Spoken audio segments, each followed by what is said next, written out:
దేవుని యొక్క అదృశ్య లక్షణాలు, ఆయన యొక్క నిత్య శక్తి మరియు ఆయన యొక్క దేవత్వము, ఈ చెట్టు చేమలను, కొండలు, వీటిని ఆలోచిస్తే తెలుస్తుంది.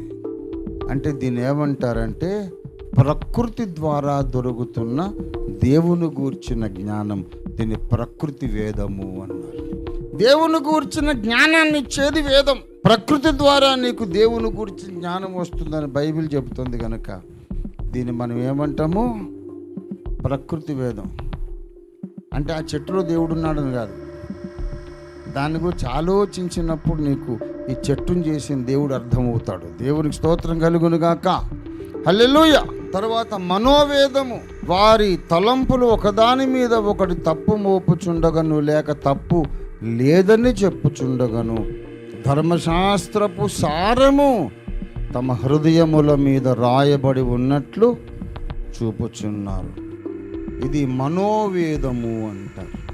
నేనేమి ఇది మొదటిసారి చెప్పట్లేదు. పండిత ఫ్రాన్సిస్ అయ్య గారు కూడా ఇదే చెప్పేవాడు. ప్రకృతి వేదము, మనోవేదము, తర్వాత లిఖిత వేదం అంటే వ్రాయబడిన ప్రాచీన గ్రంథములు, లిఖిత వేదము. నాలుగవది ఏంటంటే వ్యక్తి రూపక వేదము. ఆ వ్యక్తి రూపము దాల్చిన వేదమే నజరేయుడైన యేసుక్రీస్తు. దేవునికి స్తోత్రం కలుగునుగా. యేసుక్రీస్తు ద్వారా దేవుడు వ్యక్తమవుతాడు.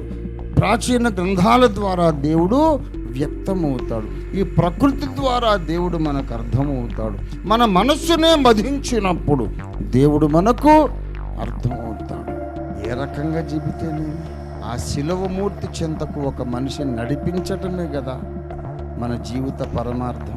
రావడానికి త్రోవ చూపాలి కానీ ఒరే నీ దేవుడు ఇట్లా, నీ దేవుడు ఇట్లా తిడితే అదే పెద్ద మగతనం, రోషం అనుకుంటున్నావా? స్టూపిడిటీ.